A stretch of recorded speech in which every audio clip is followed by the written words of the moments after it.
हर व्यक्ति अपने जीवन में कुछ पाना चाहता है, कुछ बनना चाहता है, लेकिन कुछ परसेंट लोग ही अपने उस सपने को पूरा कर पाते हैं, जो वे हर वक्त देखते रहते हैं। इसके पीछे क्या कारण है? अगर आप जानना चाहते हैं तो ये कहानी आपके लिए ही है। दोस्तों, ये कहानी गौतम बुद्ध के जीवन से ली गई है और इस कहानी को अगर आप अंत तक सुनते हैं तो आपको समझ में आ जाएगा कि सफलता की कुंजी क्या है और सफलता के लिए क्या आवश्यक है। तो चलिए कहानी को शुरू करते हैं। दोस्तों, एक बार गौतम बुद्ध अपने कुछ भिक्षुओं के साथ एक गांव से गुजर रहे थे और उस गांव में पानी की व्यवस्था बिल्कुल भी नहीं थी, जिसके कारण लोगों को अपने गांव से बहुत दूर से पानी लाने के लिए जाना पड़ता था। उस गांव के निकट ही बहुत बड़ा मैदान था, जिसमें बहुत सारे छोटे छोटे गड्ढे खुदे हुए थे। बुद्ध के सभी भिक्षुओं में से एक भिक्षु जिज्ञासावश गौतम बुद्ध से पूछता है कि इस मैदान पर जो गड्ढे खुदे हुए हैं उनका क्या उपयोग है। अपने भिक्षु का प्रश्न सुनकर बुद्ध मुस्कुराते हैं और कहते हैं कि मेरे प्रिय भिक्षु, इस गांव में पानी की बड़ी ही समस्या है और इसलिए इस गांव के लोगों ने पानी की खोज में ये छोटे छोटे गड्ढे खोदे हुए हैं। उत्तर सुनते ही वह बौद्ध भिक्षु दौड़कर वहां पर चला जाता है और उन गड्ढों में पानी खोजने लगता है, परंतु उस बौद्ध भिक्षु को उन गड्ढों में पानी की एक बूंद भी नहीं मिलती। उसके बाद वो गौतम बुद्ध के पास वापस आकर पूछता है, बुद्ध, इन गड्ढों में तो पानी है ही नहीं। उसके बाद गौतम बुद्ध मुस्कुराते हैं और अपने भिक्षु से कहते हैं, प्रिय भिक्षु, क्या तुम्हें वहाँ दूर लोगों की जाती हुई भीड़ दिख रही है? इस पर बौद्ध भिक्षु कहता है कि हाँ बुद्ध, मैं देख सकता हूँ। इसके बाद बुद्ध कहते हैं कि वह सभी लोग इस गांव से बहुत दूर एक नदी है, वहाँ से पानी लेने के लिए जा रहे हैं। उसके बाद बुद्ध का भिक्षु बुद्ध से पूछता है कि बुद्ध, क्या इस गांव के आसपास के ज़मीन में पानी बिल्कुल भी नहीं है? इस पर बुद्ध कहते हैं कि पानी तो है, लेकिन इस गांव में ऐसा कोई नहीं है कि उस पानी तक पहुंच सके। इसके बाद बौद्ध भिक्षु कहता है कि मैं कुछ समझा नहीं बुद्ध। इसके बाद गौतम बुद्ध कहते हैं कि क्या तुम इस मैदान पर खुदे हुए गड्ढे देख रहे हो? इस मैदान पर खुदे हुए यह सभी गड्ढे पानी की खोज में खोदे गए हैं, लेकिन एक भी गड्ढे से पानी प्राप्त नहीं हुआ। जानते हो क्यों? क्योंकि परिश्रम तो किया गया, लेकिन सही दिशा में नहीं किया गया। अगर ये सब गांव वाले अलग अलग 100 गड्ढे खोदने के बजाय सिर्फ एक ही गड्ढे को 100 गड्ढों के बराबर खोदते तो ये सब गांव वाले पानी तक अवश्य पहुंच जाते। दोस्तों, मनुष्य का मन भी इसी प्रकार का ही है। वह एक ही समय में 100 दिशाओं में भागता है। अगर मनुष्य अपने मन को एक ही दिशा में लगाए तो वह अपने लक्ष्य तक जरूर पहुंचेगा, परंतु बहुत ही कम लोग इस बात को समझ पाते हैं। दोस्तों, आपकी असफलता का कारण आपका मन ही है और आपके मन का 100 अलग अलग दिशाओं में भागना, और आपको इसे किसी एक दिशा में केंद्रित न कर पाना है। जब तक आपका पूरा मन एकाग्रता के साथ किसी एक दिशा में नहीं लगेगा, तब तक आप अपनी मंजिल तक नहीं पहुंच सकते और तब तक आप सफल नहीं हो सकते, चाहे आप कितना भी प्रयास क्यों ना कर लें। इसलिए कोई व्यक्ति अगर अपने लक्ष्य को हासिल करना चाहता है तो उसे अपने मन को एक ही दिशा में लगाना चाहिए, क्योंकि कठिन परिश्रम करना बेकार है यदि उसे सही दिशा में न किया जाए। दोस्तों, आज आपने सफलता की कुंजी क्या है एक कहानी के जरिए सीखा कि कठिन परिश्रम करना बेकार है यदि उसे सही दिशा में न किया जाए। धन्यवाद। दोस्तों, हमारी मानसिकता कुछ ऐसी है कि संसार में जितने भी लोग हैं उन्हें हम 2 हिस्सों में बांटते हैं, पहला अच्छे लोग और दूसरा बुरे लोग।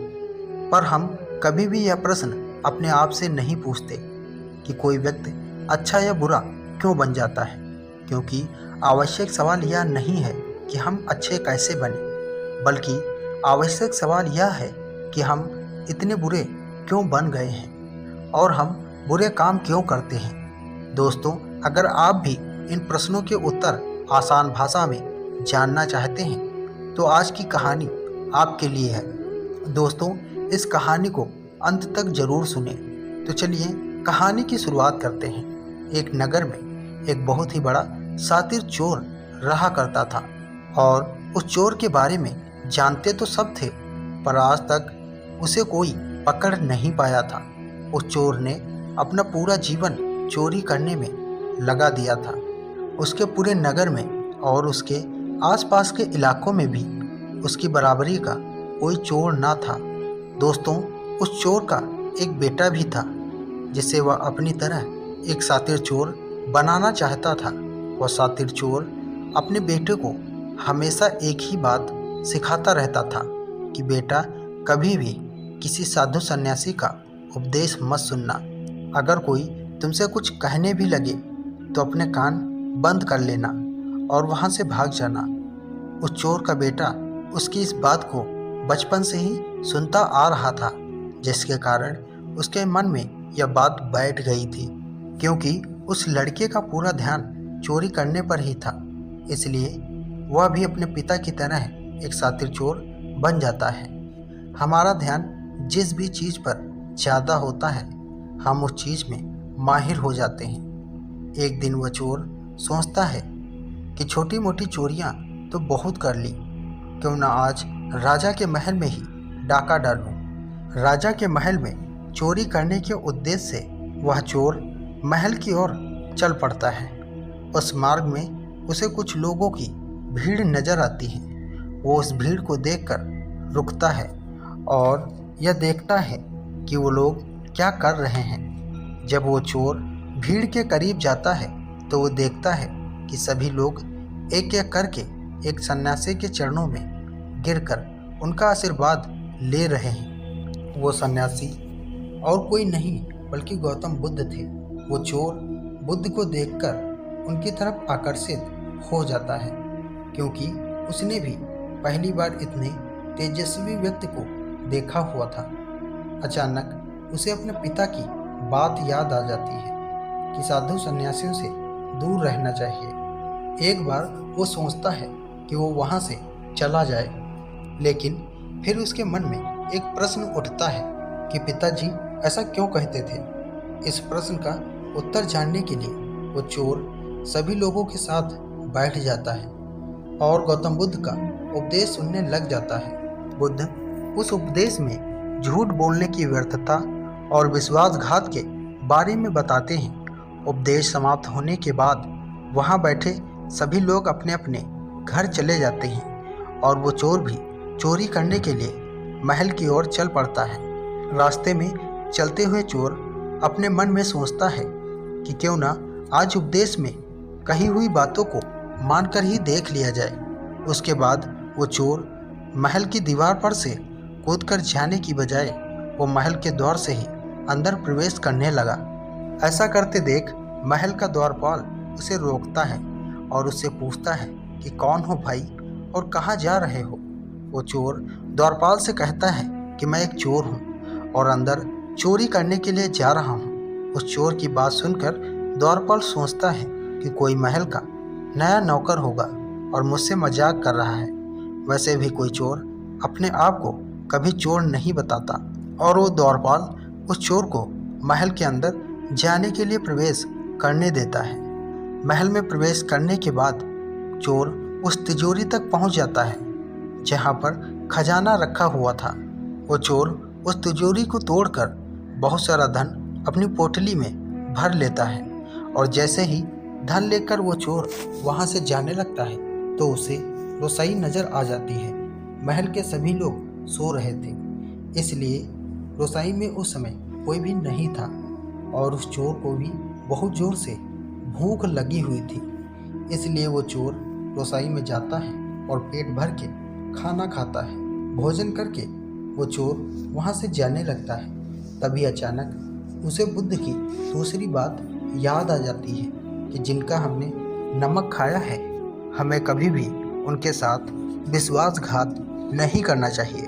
वो चोर मन ही मन सोचता है कि मैंने इन राजमहल वालों का नमक खाया हुआ है और अगर मैं इनके धन को चोरी करके ले जाऊंगा तो यह विश्वासघात होगा। इसलिए वह चोर उस धन को रसोई घर में ही छोड़कर जाने लगता है। ऐसा करते हुए महल का एक व्यक्ति देखता है और वो शोर मचा देता है कि महल में चोर घुस गया है। राजा के सिपाही उस चोर को पकड़ लेते हैं और उसे राजा के पास ले जाते हैं और उसके बाद राजा उस चोर से पूछते हैं कि जब तुमने धन को चुरा ही लिया था तो तुम उसे छोड़कर क्यों जा रहे थे। वो चोर कहता है कि एक सन्यासी के उपदेश के कारण। किसी के साथ विश्वासघात करना बुद्धिमत्ता नहीं बल्कि मूर्खता है। जिसके भोजन को खाकर हमें जीवन मिला है उसके साथ हमें कभी भी विश्वासघात नहीं करना चाहिए। उस व्यक्ति की बात सुनकर राजा बहुत ही ज़्यादा प्रभावित हो जाता है और उस चोर से कहता है, यदि तुम ऐसे उपदेश बचपन से ही सुनते आते तो तुम कभी भी चोर बनते ही नहीं। जाओ, मैं तुम्हें छोड़ता हूँ, लेकिन एक बात हमेशा याद रखना, सही संगत और सही उपदेश ही व्यक्ति का जीवन बदल देते हैं। दोस्तों, इस कहानी का उद्देश्य आपको सिर्फ यह सीखना नहीं है कि आप किसी के साथ विश्वासघात या झूठ ना बोलें, बल्कि यह कहानी आपको सिखाना चाहती है कि आप बुरे तब तक की हैं जब तक कि आप सही उपदेश सुनना और सही संगत करना शुरू नहीं कर देते। जो कल आपने गलत संगत कर ली थी वही आज आपके दुखों का कारण है। दोस्तों, यह कहानी आपको कैसी लगी और आपको इस कहानी से क्या क्या सीखने को मिला, हमें नीचे दिए गए कमेंट बॉक्स में कमेंट करके ज़रूर बताएं। साथ ही अगर यह कहानी आपको पसंद आई होगी तो अपने दोस्तों के साथ इसे शेयर करें और वीडियो को लाइक करना और साथ ही साथ चैनल को सब्सक्राइब करना ना भूलें। धन्यवाद।